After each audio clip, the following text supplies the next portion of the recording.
पवित्र शास्त्र बायबल वाचन कार्यक्रम करिंथकरास लिहिलेले पहिले पत्र अध्याय 15 मराठी। करिंथकरास लिहिलेले पहिले पत्र अध्याय 15 मराठी। करिंथकरास लिहिलेले पहिले पत्र अध्याय 15 मराठी। मृतांचे पुनरुत्थान।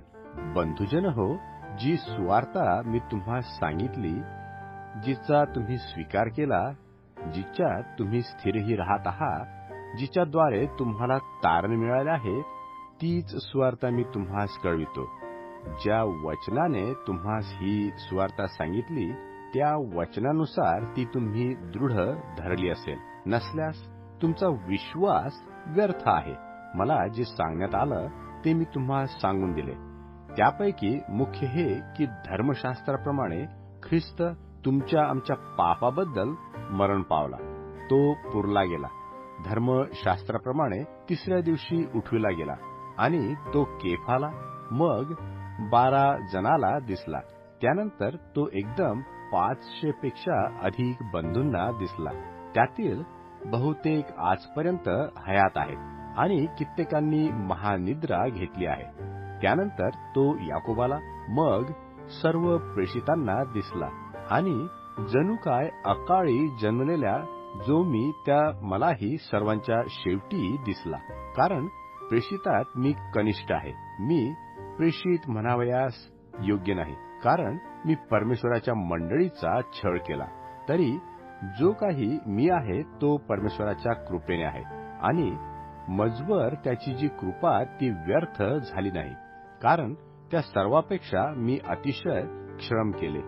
ते मी केले असे नाही, तर मजबरोबर असणाऱ्या परमेश्वराच्या कृपेने केले। सारांश, मी असो किंवा ते असो, अशीच आम्ही घोषणा करतो आणि तुम्ही असाच विश्वास धरला। आता ख्रिस्त मेलेल्यातून उठविला गेला आहे, अशी त्याविषयीची घोषणा होत आहे। तर मेलेल्यांचे पुनरुत्थान नाही, असे तुम्हातील कित्येक जण कसे म्हणतात? मेलेल्यांचे पुनरुत्थान नाही तर ख्रिस्तही उठविला गेला नाही, आणि ख्रिस्त उठविला गेला नाही तर आमची घोषणा व्यर्थ व तुमचा विश्वासही व्यर्थ, आणि आम्ही परमेश्वराविषयी खोटे साक्षी असे ठरलो। कारण परमेश्वराविषयी आम्ही अशी साक्ष दिली की त्याने ख्रिस्ताला उठविले। पण मेलेले उठविले जात नाही तर त्याने त्याला उठविले नाही। मेलेले उठविले जात नाही तर ख्रिस्तही उठविला गेला नाही। ख्रिस्त उठविला गेला नाही तर तुमचा विश्वास निष्फळ, तुम्ही अजून आपल्या पापात आहात, आणि ख्रिस्तामध्ये ज्यांनी महानिद्रा घेतली आहे त्यांचा नाश झाला। या आयुष्यात आपण ख्रिस्तावर आशा ठेवणारे असे केवळ आहोत, तर मग सर्व मनुष्यापेक्षा आपण लाचार आहोत। तरी पण ख्रिस्त महानिद्रा घेतलेल्यातले प्रथम फळ असा मेलेल्यातून उठविला गेला आहेच। मनुष्याच्या द्वारे मरण आले, परंतु मनुष्याच्या द्वारे मेलेल्यांचे पुनरुत्थानही आहे। जसे आदामामध्ये सर्व मरतात, तसे ख्रिस्तामध्ये सर्व जिवंत केले जातील। पण प्रत्येक आपापल्या क्रमाप्रमाणे प्रथम फळ ख्रिस्त, मग ख्रिस्ताच्या आगमनकाळी जे त्याचे होणार ते लोक, नंतर शेवट होईल। तेव्हा सर्व आधिपत्य, सर्व अधिकार व सामर्थ्य ही नाही तशी केल्यावर परमेश्वर पित्याला तो राज्य सोपून देईल। कारण आपल्या पायाखाली सर्व शत्रू ठेवीपर्यंत त्याला राज्य केले पाहिजे। शेवटला शत्रू जो मृत्यू, तो नाहीसा केला जाईल। त्याने सर्व वश करून त्याच्या पायाखाली ठेवले। परंतु सर्व वश केले आहे असे जेव्हा म्हटले, तेव्हा त्याने त्याला सर्व वश करून दिले। तो अर्थातच बाहेर राहिला।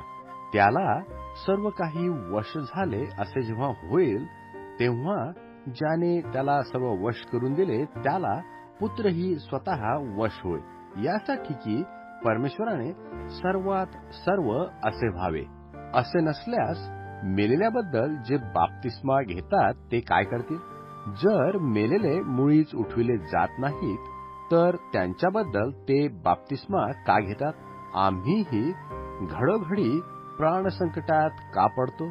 बंधुजन हो, तुम्हाविषयी जो अभिमान मला ख्रिस्त येशू आपला प्रभू ह्याच्या ठायी आहे, त्याची शपथ घेऊन मी म्हणतो की मी रोज रोज मरतो. इफिसात मी श्वापदाबरोबर लढाई केली. ती मनुष्यांच्या साधारण हेतूने केली असती तर मला काय लाभ? मेलेले उठविले जात नाही, तर चला आपण खाऊ पिऊ, कारण उद्या मरायचं आहे. फसू नका, कुसंगतीने नीती बिघडते. धार्मिकते संबंधाने शुद्धीवर या आणि पाप करू नका, कारण कित्येकास परमेश्वरा संबंधाचे ज्ञान नाही. हे मी तुम्हास लाजविण्यासाठी बोलतो. आता कोणी म्हणेल, मेलेले कसे उठवले जातात व ते कोणत्या प्रकारच्या शरीराने येतात? हे निर्बुद्ध मनुष्या, जे तू स्वतः पेरतोस ते न मेले तर ते जिवंत होत नाही, आणि तू पेरतोस त्याचे भावी अंग तू पेरीत नाहीस, तर नुसता दाणा तो गव्हाचा किंवा दुसऱ्या कशाचा असेल. परमेश्वर आपल्या संकल्पाप्रमाणे त्याला अंग देतो. म्हणजे बीजातल्या प्रत्येकाला ज्याचे त्याचे अंग देतो. सर्व देह सारखेच नाहीत.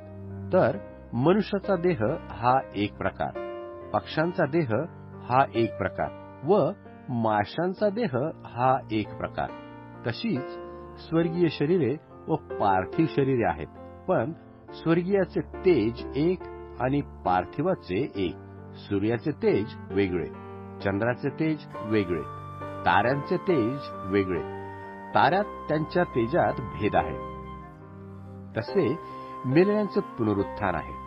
विनाशीपणात पेरले जाते, अविनाशीपणात उठविले जाते. अपमानात पेरले जाते, गौरवात उठविले जाते. अशक्तपणात पेरले जाते, सामर्थ्यात उठविले जाते. प्राणमय शरीर असे पेरले जाते, आध्यात्मिक शरीर असे उठविले जाते. जर प्राणमय शरीर आहे तर आध्यात्मिक शरीरही आहे. त्याप्रमाणे शास्त्रलेख आहे की पहिला मनुष्य आदाम जिवंत प्राणी असा झाला, शेवटला आदाम जिवंत करणारा आत्मा असा झाला. तथापि जे आध्यात्मिक ते प्रथम नाही, प्राणमय ते प्रथम आहे, मग जे आध्यात्मिक ते. पहिला मनुष्य भुवीपासून मातीचा आहे, दुसरा मनुष्य स्वर्गापासून आहे. तो जसा मातीचा होता तसे जे मातीचे तेही आहेत, आणि तो स्वर्गातला जसा आहे तसेच जे स्वर्गातले तेही आहेत. आणि जो मातीचा, त्याचे प्रतिरूप जसे आपण धारण केले तसे जो स्वर्गातला त्याचेही प्रतिरूप धारण करू. बंधुजन हो, मी असे म्हणतो की मांस व रक्त ह्यांना परमेश्वराच्या राज्याचे वतन मिळू शकत नाही, आणि विनाशीपणाला अविनाशीपणाचे वतन मिळत नाही. पहा, मी तुम्हास एक गूढ गोष्ट सांगतो. आपण सर्वच महानिद्रा घेणार नाही, तर आपण सर्व बदलून जाऊ. क्षणात, निमिषात, शेवटल्या करण्याच्या वेळेस. कारण करणा वाजेल, मेलेले ते अविनाशी असे उठविले जातील, आणि आपण बदलून जाऊ. कारण हे जे विनाशी त्याने अविनाशीपण परिधान करावे, आणि हे जे मर्त्य त्याने अमरत्व परिधान करावे. हे आवश्यक आहे. हे जे विनाशी त्याने अविनाशीपण परिधान केले, आणि हे जे मर्त्य त्याने अमरत्व परिधान केले. असे जेव्हा होईल तेव्हा मरण विजयात ग्रासले गेले आहे असा जो शास्त्रलेख आहे तो पूर्ण होईल. अरे मरणा, तुझा विजय कोठे? अरे मरणा, तुझी नांगी कोठे? मरणाची नांगी पाप, आणि पापाचे बळ नियमशास्त्र आहे. तरी जो परमेश्वर आपल्या प्रभू येशू ख्रिस्ताच्या द्वारे आपल्याला जय देतो त्याची स्तुती असो. यास्त माझ्या प्रिय बंधूंनो, प्रभूमध्ये तुमचे श्रम व्यर्थ नाही, हे तुम्ही जाणून आहात. म्हणून तुम्ही स्थिर, अढळ व प्रभूच्या कामात सदा सर्वदा अति तत्पर असा.